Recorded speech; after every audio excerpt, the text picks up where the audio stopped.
Life can be funny. It can be exhilarating. It can be joyful. It can be hurtful. It can be dismissive.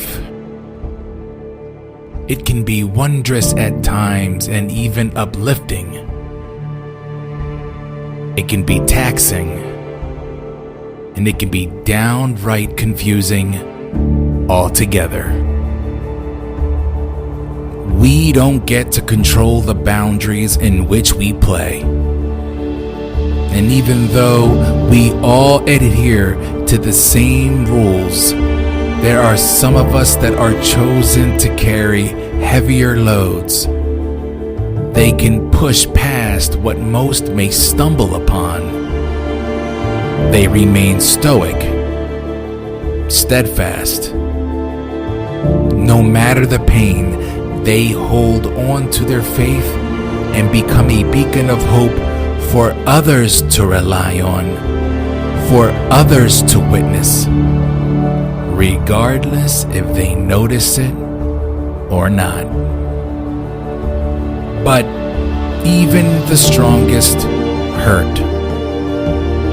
The most stoic will cry. Shoulders that are meant for their families' burdens will eventually drop, and that is why life in its unpredictable nature will always bring you where you need to be and who you need to be surrounded by. Because in our darkest moments, we are each other's light. Welcome to the season finale of the Journeyman Chronicles. And this week, Romy and Ervin share with us their very deep and personal story about miscarriage and loss, life and love, joy and pain, and how no matter what, they never lost sight of their faith with God and with themselves. But like I always say, you never really can tell a story unless you go back to the beginning. So let's get to it. This is Romy and Ervin's journey. And these are the Journeyman Chronicles.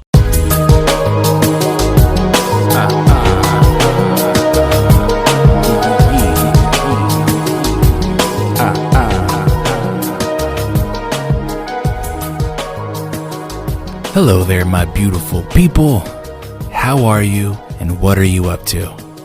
Besides, of course, listening to the season finale of the Journeyman Chronicles. Has your week been suffice?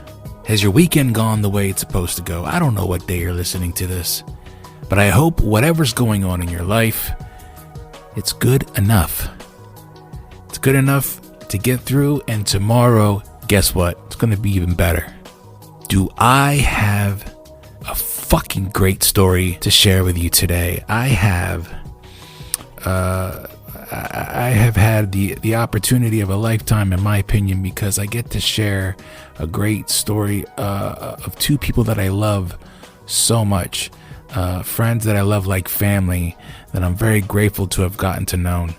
And I'm talking about Romy and Ervin Lopez. I met Romy and Ervin through Alexsandra, obviously.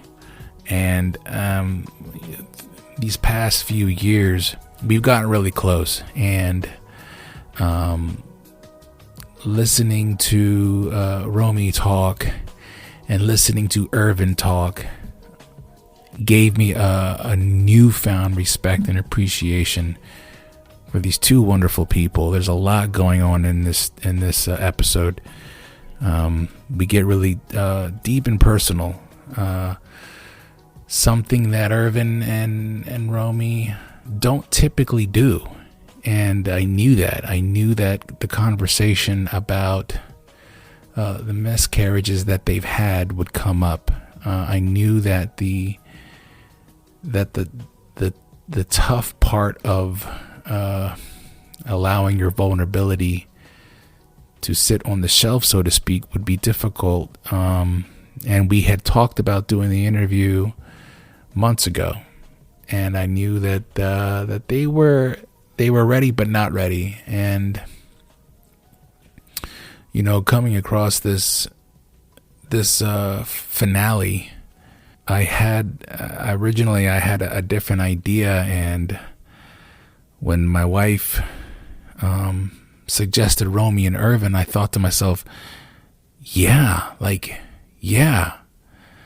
let's see if they're down to do it, because I tell you, a journey to wrap up the season finale, this is the one that you want. And there's a lot of tears, and there's a lot of laughing, and there's a lot of deep soul searching here, I think, because they also allow themselves to be very free in how they feel and what they felt, and they show their appreciation and love for everybody that has been there to support them. But this isn't easy. This isn't an easy conversation. So, I don't want to take too much time talking about it, but I really just wanted to set the tone here. I really want to thank Romy and Ervin, and of course I'm going to thank them again, like I usually do all of my guests at the very end of the episode. But I'm so excited, super honored to be doing this. I hope I make them proud, because like I said, this is a personal side of someone's life, a personal side of people's lives that they don't just go around sharing with everybody. So I hope you listen with an open heart, open your ears. If you know Romy and Ervin, and after you're done listening to this episode, I hope you reach out to them and just let them know that you appreciate them, because they're good people. They're lovely people. It's awesome when people share something that we all can become better people for by listening to. So I thank them. My wife, Alexsandra, joined me Zooming with Romy and Ervin. So it's 4 of us having a great conversation. I hope you enjoy it. I hope you're ready. Here we go. This is the final episode for season 1. 1 year in. Here we go, episode 39. Let's go. Alexsandra did an episode somewhat like this where we shared one mic. So we're gonna. It seemed to work well, so we'll go about it this way. So all I need is one mic. Yeah, we were trying to change the camera angle because I look like a freaking. I look horrible, and she was trying to take a picture of me and post it. I had to shut that shit down. I said, "Please don't do that," because I was not ready to. I wasn't ready for. Were you holding your breath the whole entire time? That was me yesterday during the party for every picture. What are those called? Those daddy coochie shorts? I don't know what you're talking about. I got shorts that are super short. You know about those. He was showing me a pair, and I'm like, "What?" They're not officially those, but when I put them on, I'm like, "Whew, these gotta go in the closet forever because I can't wear these." And then she's like, "Can I take a picture?" I said, "No," because I wasn't planning on anybody seeing me in these. It's just pathetic because you have the best legs. Yeah, well, I got. There's a huge 55-pound bag of insults right here. A kegger. Yeah, it's a kegger right here. So we're just a shit show. So I mean, normal self. Mm-hmm. That's what I mean. This is what you guys are used to. You see. That's right. This is the episode that will move mountains and even more so be a legacy for your kids. So yeah, the cool thing that we've always talked about is that that I never noticed until after several episodes, and then Alexsandra brought it to my attention, was that whoever participates in this will always have something that their family and children can listen to years from now. So it's pretty cool because I'll never be able to like fully. I can't talk to my kids like I would talk to my friends or just somebody of my age, because you're going to be presenting yourself differently. But when your kids hear you having a conversation as yourself, it's pretty cool. So just think of it like that, like what Alexsandra said and we're going to talk about a lot of different things. I don't want you to feel like we have to focus on one topic. The goal really is to share your journey, but also like where you started, the both of you, and where you plan on going and where you are now, and, the ebbs and flows of it all. I wasn't planning on doing a finale. Like, I had the idea of it, but I didn't know how to go about it. And I was really, really, really like sold on it midway through last week. I was like, I was having a tough time getting people to book for this month, but for some reason August like is booked solid. I have 5 interviews booked all the way through. That's awesome. Yeah, so I said, let me just, if that's the case, then let me get these interviews done, but I don't want to put them out until September, because September will be a year that I started the podcast. So I said, then let me end this season. I know, right? Oh my God, already? Yeah, Well, it'll be. So episode 40 will be water, pero cheers to that. No, thank you. I'll drink it's Bustelo, but that's fine. Oh, Ervin's got water. Yeah, fair enough. Bustelo. Hey, that's my favorite coffee. Good choice. I mean, it's watered down. I got water in there somehow. But thank you very much for thank you for doing this. I know all 4 of us talked about this potential interview Memorial Day weekend, I think it was, when you guys had come over, and we had some drinks and we were talking about it.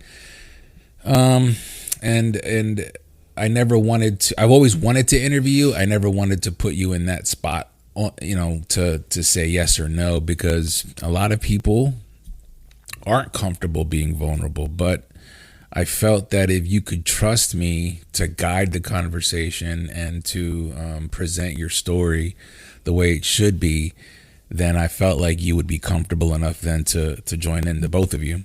So thank you, because I know like I don't take this lightly. I don't want you to think like I don't take this lightly. I don't. And I told Ervin, I was like, me, I don't do things like this. I don't like putting myself out there. I hate being the center of attention. This is me being super vulnerable. Like, I just keep thinking about like when this goes live, I'm going to be under a rock listening to it, crying all over again, probably. But funny how you said that you've been wanting to, but you didn't know how to bring it up, because I've always thought it too. Like, oh, I would like to like share our story, but I don't know how to like ask Felix, like, by the way, would this be a good journey to share on your podcast? But again, like, I don't like putting myself out there. So I was like, no, like, let me wait a little bit. Maybe by age of a few more years, I can be up for it. But when you brought it to our attention Memorial Day weekend, like, you saw my face. I was like, yeah, we'll do it. Sure. But can we wait like 3 months so I can mentally prepare myself? I was like, well, here's 2 months. That's good enough, right? When you texted, we weren't in the same room, and he came to the bedroom and he was like, did you see Felix's text? And I said, no. And he just walks out. So I'm like, what? And then I opened the text and literally my heart dropped. I started sweating. My stomach started hurting. And I'm like, well, I'm not going to say no. And so I texted Ervin. I'm like, so we're going to do this or what? And I'm like, he just freaking left. Came in to ask me if I saw the text and walked out. You texted him, but you were in the same house or the same room or what? Yeah. But I was already like in bed comfortable, because I was like, yo, this never happens. I've showered. It's 8:30, whatever. I was in bed chilling. I think I had the TV on, but I wasn't watching it. I was just on my phone. Yeah, I forget what I went to go do. And I don't remember. We're supposed to have movie night, but movie nights when you're adults and you have kids, that never happens. I always fall asleep. That's what it was. I just had the TV on and it had like the Roku background because I had it on for so long. And since I was on my phone, and he was like, oh, she hasn't texted back. And he came in like, did you see his text? And I'm like, no, he just walked out. And I was like, what? What's going on? Felix was talking about how he wanted to do a finale, and he was like, I want it to be like impactful. And I was like, well, what about Romy and Ervin?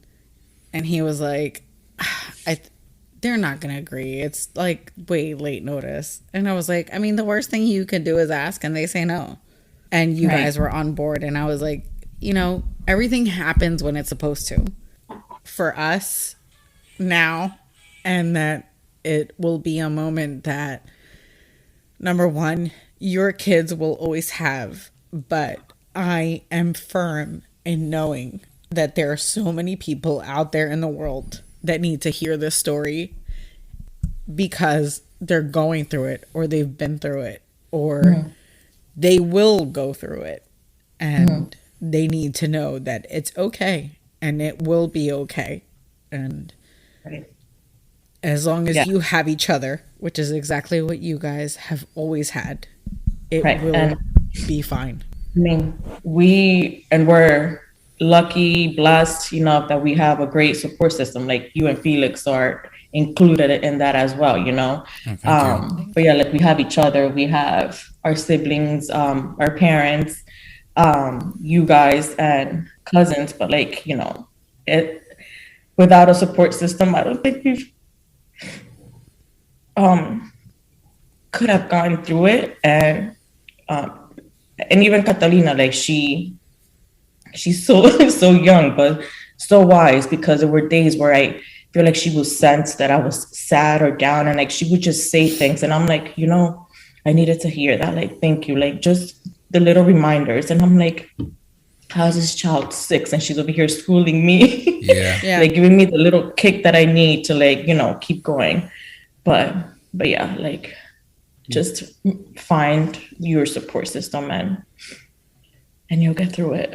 So we're getting like super into the thick of it before knowing the background. Yeah, I mean, we can like. No, I know, because this is natural for us. This is a normal conversation for us. It's a good way to kind of get the juices flowing and to get the vibe of the conversation. But yeah, let's start from the beginning. And the reason why I like to do that is because it's very rare to find couples that like genuinely click and love each other, and I guess it's rare because there's so much in this world of bad relationships and things that don't work out, and I'm not saying that the relationships are perfect, because none of us have perfect relationships, but we do recognize how you and Ervin click, and the way you present yourself in your family, and how you trust and love each other in public.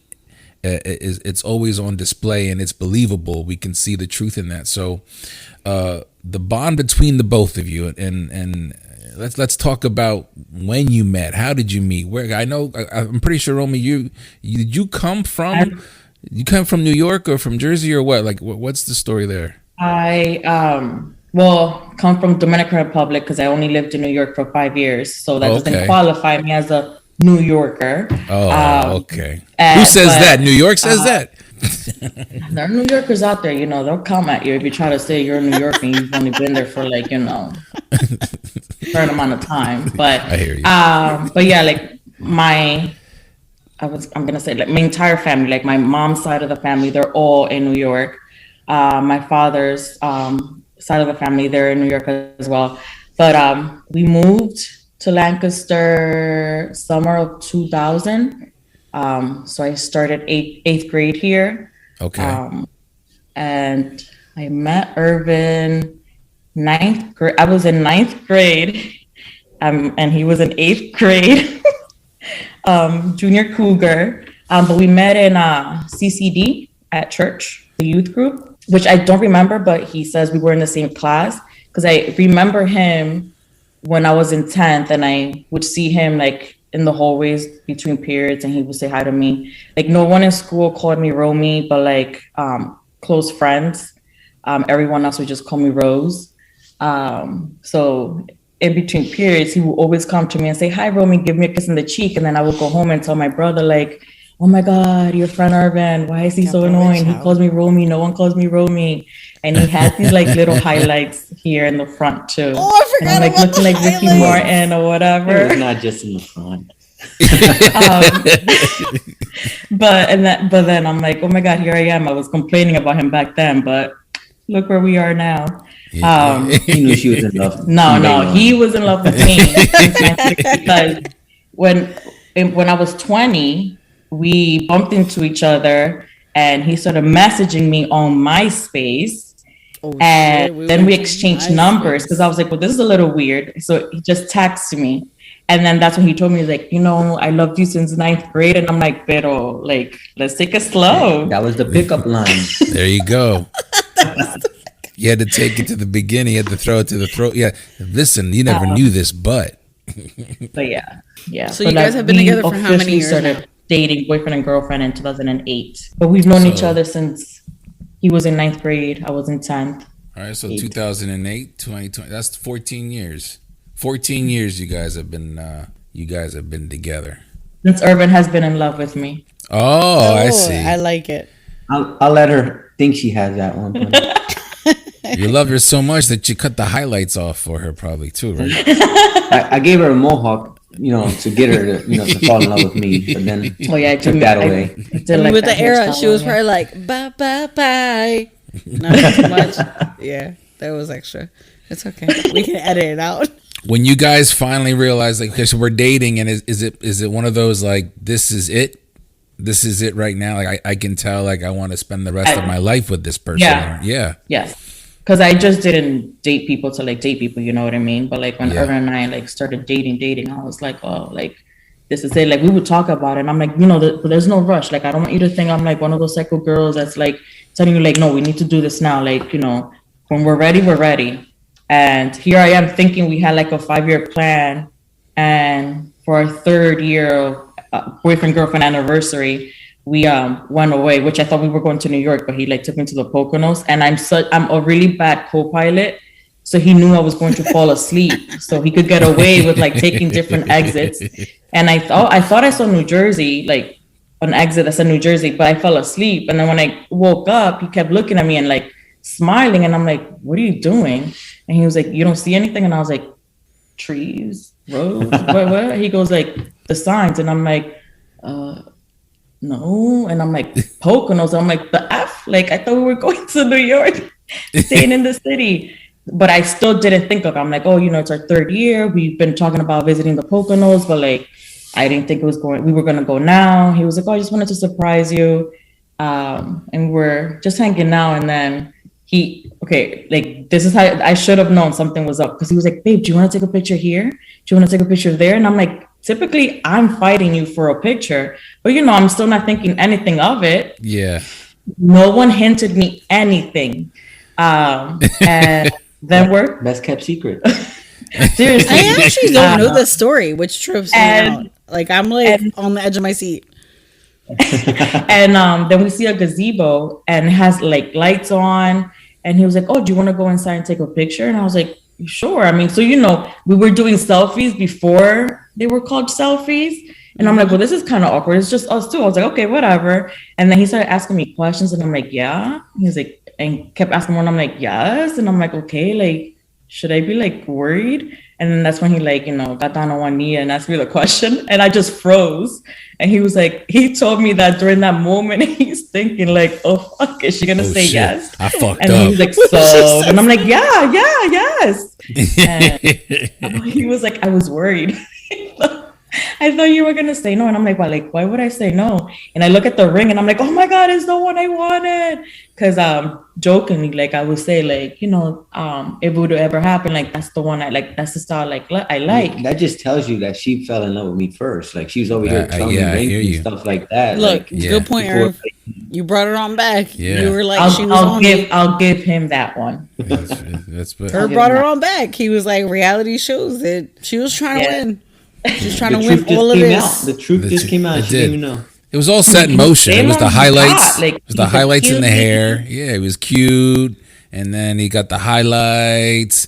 And so he's got like this, this smooth little Spanish boy band shit going on, and then and then he tells you he's taking you somewhere, and you fall asleep, but he doesn't take you there, but you don't get scared because you trust him. See, it's all set in motion. Because any other time you saw somebody in that story, you're like, wait a minute.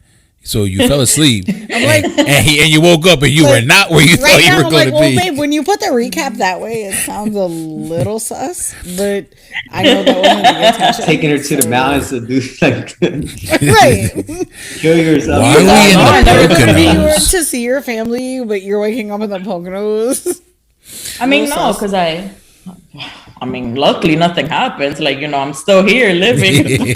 Well, I never once like, you know, thought like, oh, well, this is creepy. He didn't tell me or like, you know. Thankfully, because you said yes. Yeah. Might have left her over there. Oh yeah. So I guess apparently him and whoever knew from the guys had a thing that, and they were like, well, if she says no, you take a shovel, just leave her there in the pit. So for the government that's listening, they were just kidding. So he said that when I froze and didn't say anything, he's thinking like, oh my God, I never brought that shovel. I was like, oh my God. So we were just talking how Ervin kidnapped you and took you to Poconos, but you were unaware that the Poconos was taking place. You thought you were going to New York or New Jersey or something like that. Candlelight, Anastasia, that's not really what happened. You're surrounded by woods, and you're like, que lástima, right? You're like, que lástima. Oh, someone has been working on their español. Give me a break. Someone threw me a bone here. I don't even use que lástima. Now I'm gonna start using it. There you go. Right. That's the name of my next album. I'm putting all these on CD. Que lástima. Que lástima.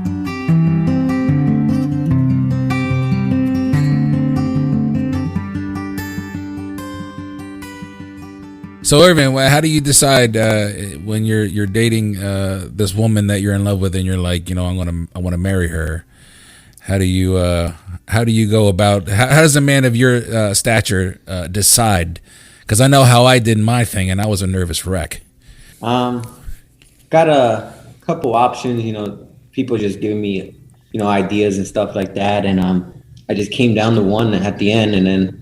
I think the scariest part was asking her parents to propose to her, and then just telling them, hey, by the way, I'm taking your daughter away on the weekend.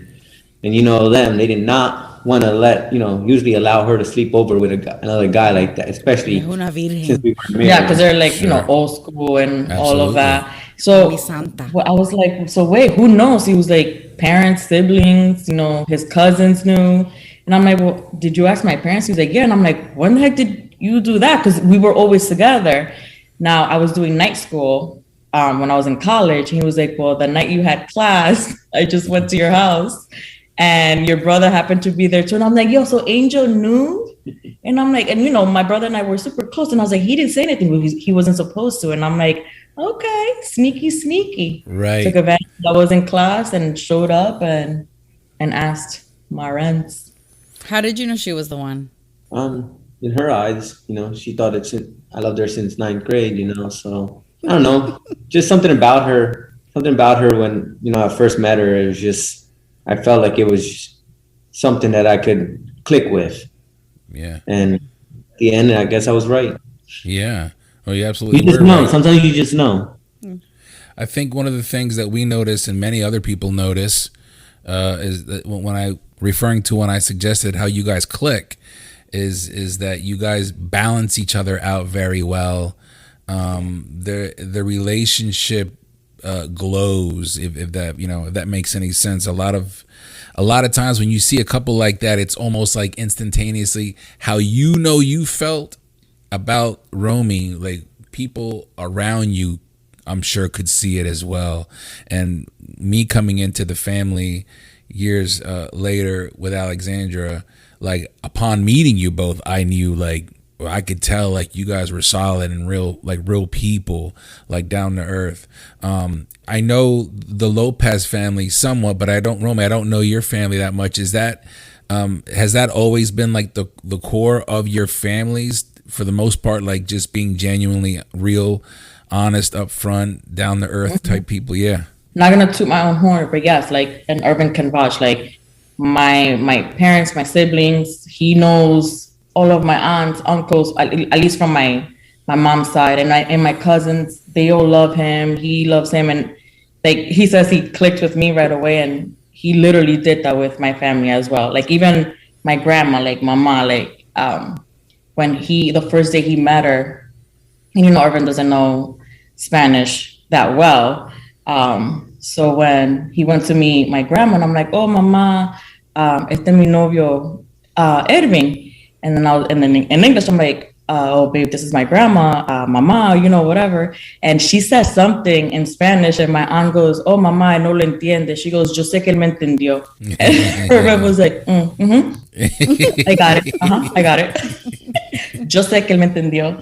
But yeah, everyone like loves him because that's how my family is. Like we are a tight unit. We all get along well. Like my cousins and I, we call each other siblings. We're not just cousins. We're like siblings, brothers and sisters. My aunts are literally like other moms to me. But yeah, I don't know if it's my grandma and my grandpa. That's how, they raised my aunt and uncles, and my mother raised me and my siblings that way. And my aunts and uncles raised their kids that way too. Well, that's how you, I can tell that's how you're raising your family right now. With your daughters, and I've always believed in keeping that type of I guess philosophy, if you want to call it that. Like I grew up the same way. I know Alexsandra did, and so we try to implement that in our family. Just being honest and being real, down to earth. And when you meet other friends and that you love like family, it makes like life becomes even more fun because you're living each day, and you're gonna go out and spend time with genuine, good-hearted people. You're engaged now, and you're getting. I'm not part of the family at this point, but the wedding. Like let's.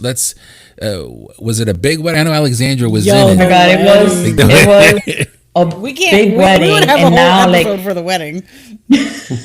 No, like the wedding, we had a big wedding. But now I'm like, damn, we should have just eloped. Be like, guys, we're going to like, I don't know, Cancun. Come with us if you can. But like, I loved our wedding. Alex was a bridesmaid. And you know how she is. She cries. And she cried when I asked her. She cried when we were getting in the limo. She made me cry. I think she was crying the night we were all leaving the bar. I don't know. Maybe we were laughing because then, everyone. I just wore my sunglasses. Everyone was lit. Everyone was lit but me. I was like, no, I want to remember the night. And then we had to be up at like 3 a.m. So everyone was. All I remember of that night, one of the main things is just Alex trying to ball out. Oh my God, no. Why? We don't have to tell this story. No, I know this story, and I would love to hear it. No, we don't. Because I've heard it before. There was a miscommunication in our contract with the venue, right? Because the wedding planner we met with first, she had left elsewhere. And then I guess when the other lady took over, she didn't see that we had paid for extra time for the bar. And when they gave us last call, and I'm like, no, we have 1 more hour that we paid for. And she went and she was like, it's not in the contract. And I'm like, you better pull up the contract that, forgot her name, that she wrote for us, and we paid for that extra hour. And here comes Alex, take my card. I'm paying for that hour right now. And she was like, no, you don't have to. And I was like, Alex, no, put your card away. This is paid for already. She was like, take my card right now. It was starting to become like a situation where it was becoming stressful for Romy. Yeah. And I was like, this is your wedding day. Like the last thing that you need to worry about, like all these details are always going to work out at the end of the day. Like they will. So I told her, I was like, if you take her card, we're going to need that money back because I know this is paid for. Sure. So she took my card and the bar stayed open and the money the bar stayed open. DJ kept playing. We all had a good time. Everyone left there lit, laughing. We went to our honeymoon. We came back, heard some more crazy stories from people on their way home, if you know what I mean. Sidebars, Taco Bell. Like this is a lot. But then I made sure to go back and I said, review the contract because my friend needs her check. And they cut Alex a check and she got her money back because the bar was paid for fully for the extra hour and everything. But yeah, Alex, we like to say Alex saved the day. We will never forget that. She was like, excuse me, just take my card. We're going to continue partying.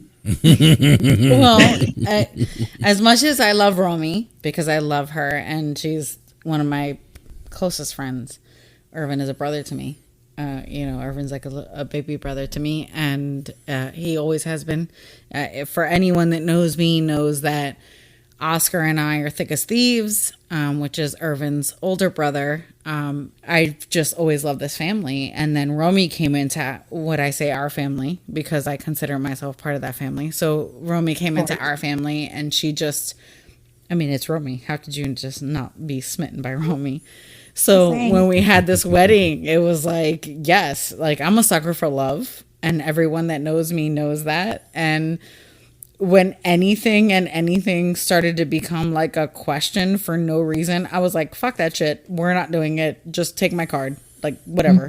Like, we're having a good time. Right, it will get figured out at the back end, because it always does. Yeah, I definitely know the quick instinctive nature of Alexsandra to come and make sure things keep going. There, He's always taking care of everyone. She is. Yeah, it's very noble, because there's times where I wish I had that, and I can't. I'm not like that. I'm always just like, oh, what's going on here? But warranted. She will come and take care of it, and we'll figure it out later. So there's been parties that I've been to that I'm like, yo, it's been real. That's a story I heard, and I'm glad we have it. So we have it on the podcast now. Now the kids will always know that Alexsandra dropped a credit card for the last hour of. Don't let Chloe, Ava, any of the kids hear that part. They'll be like, Mom.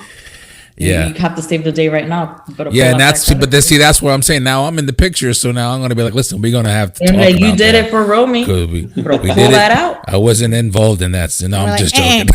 You ain't Romy status. This is like, I'm good. I'm staying. Okay, so let's talk about what we've been obviously thinking about when this conversation came up at the podcast. Is your children are your world, and Catalina, especially as of late, she plays so much with Chloe, and for us, when Chloe was born and during the pandemic, it was frustrating because we couldn't really get her out and see other kids. So now, as Catalina's playing with Chloe, it's awesome. Let's talk about your new baby, your beautiful little girl, Anastasia. Where's the name? Where'd the name come from? But Anastasia. I was waiting for her to like soothe herself back to sleep, but I don't think she is. But that's okay. Our sweet little Anastasia, she was planned for and wanted and prayed for and all the good stuff. Like, she was literally fought for. Sure. But she means a whole lot. She does to us and to Catalina, because she's so overprotective. Like, with pandemic, germs, COVID, and we're like, no one can, like, no kissing, none of that, like hand sanitizer. We have guests, she'll be like, did you use the hand? We have the hand sanitizer right there, like right when you come up, like, she'll hear people kissing, like, oh, my mommy doesn't like it. She puts me out. My mommy doesn't like that. Please don't kiss me, baby. That's my sister. What are you doing? There you go. But yeah, she is amazing. Like, she wants to be hands-on. She wants to do a lot of the things that I do, but I'm like, no, safety first. But she's overall a really amazing big sister. Like, she was meant to be a big sister. She has been asking for a sibling since I think she was like 2.5, maybe 3. Like, I think for her 3rd birthday, that's when I asked her, like, what do you want for your birthday? She was like, a brother is what she had asked for. And I was like, you have to pray to baby Jesus for that one, because that's a hard gift. And then Adrian came, and that was her baby brother. For the longest time, like, even at daycare, she would talk about my baby brother, Adrian, where her teachers would ask me, like, oh, you always come alone, but like, she's always talking about her baby brother, Adrian. And I laughed, and I'm like, oh no, that's my baby nephew. He's only a couple of months old. And yeah, she's obsessed with him, and that's her baby brother. And she has always wanted one even more. So 2020, let me just start over. Like 2014, we decided to start our family early 2014. But unfortunately, we miscarried at 6 weeks, some days. And then I told Ervin, I was like, I don't know, like, okay, maybe we'll just wait. We'll wait for the right moment. Do you want to get her and just bring her out? So, because she's still crying. We can pause if you guys want to take care of Anastasia. I don't want you to feel like you have to ignore your child. No, he's gonna bring her out just to like rock her back to sleep, because she's the 6 month sleep regression, which it's new for us because we didn't go through this with Catalina. Because I like tell Ervin, I'm like, yo, she babied us, but like regression, their sleep regression, and she's feeding, so she's up like 6 times at night. Here she comes. We get to have her. Join the party. Maybe not yet. Then after our miscarriage, we decided to look into buying a home, and we went through the whole building a new house. We waited for all of that. We moved in mid-August 2014, and I told Ervin, and I'm like, okay, so we have our house. Like, I know I wanted to wait, but can we just try to start over again? And he was like, okay, fine, let's just go with the flow. So we went for it, and 9 months later, we had Catalina, who came like exactly on her due date. Oh wow! So I was like, yo, this girl is not gonna want to be late for anything in her life. She came like right on her due date. Yeah. She's amazing. We love her to death. She's amazing. She's so gorgeous. So our plan was to then try for another baby after she turned 3, because we were like, oh, that's perfect. We're 3 years apart from our siblings. We can do the same. So 2017, we try again, but we miscarried at 8 weeks, some days.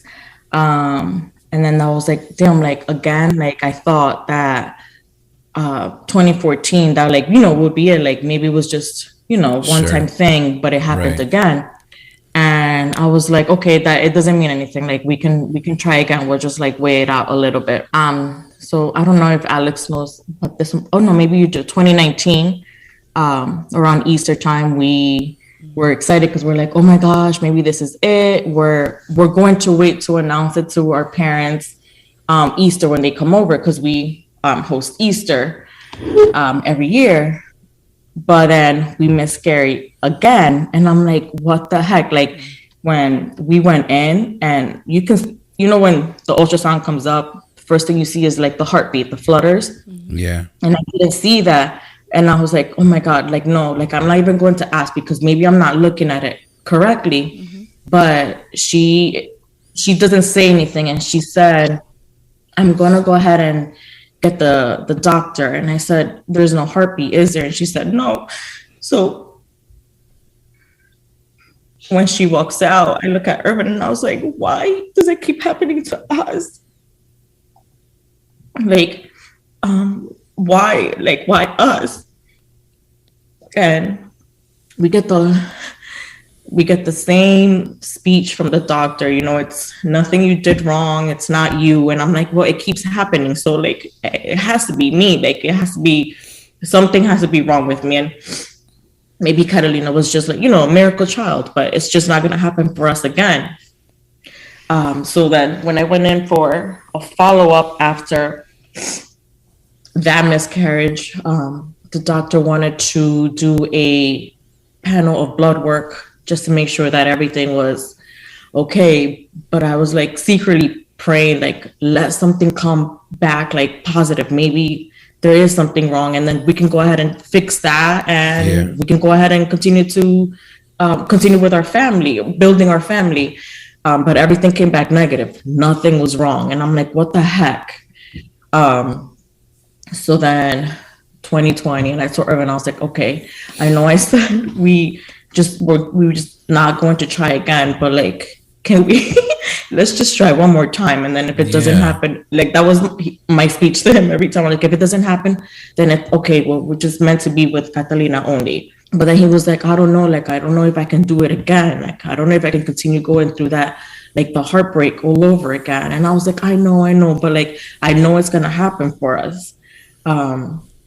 So I would always hold my breath. Every doctor appointment, hold my breath. Because I'm like, we just have to make it to 12 weeks. Because after Catalina, we never made it past 8 weeks. And I'm like, if we get to 12, everything will be fine.